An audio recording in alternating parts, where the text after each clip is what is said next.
30.9.2015 a jsem v Boru. Tady jsme s Petrem byli párkrát na rybách. Z toho místa, na kterém stojím, jsme nahazovali, když bylo relativně málo vody.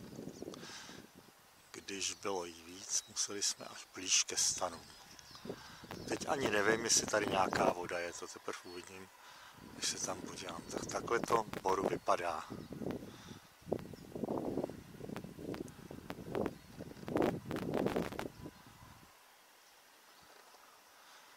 Teď se půjdu podívat rovně, jestli tam dojdu k nějaký vodě.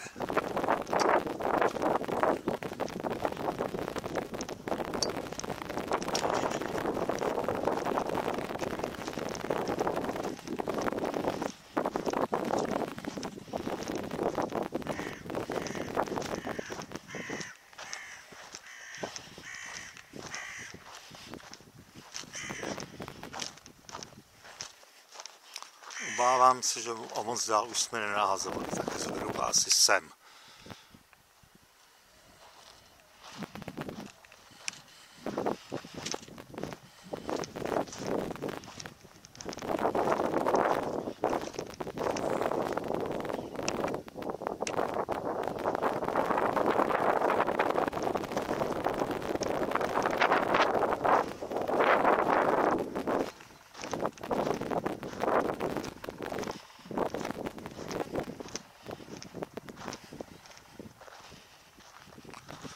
No, takhle to tu teďkon vypadá. Když jsme hodili, takhle daleko jsme samozřejmě nehodili.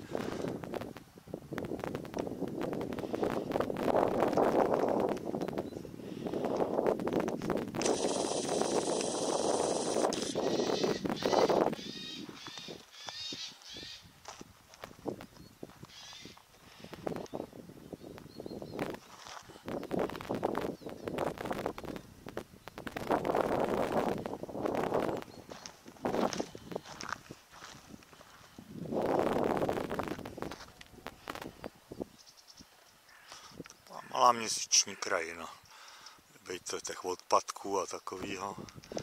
Jinak tamhle naproti je další kemp a to je Loužek. Tam se taky dalo chodit docela slušně na ryby, ale je to teď stejné jako všude.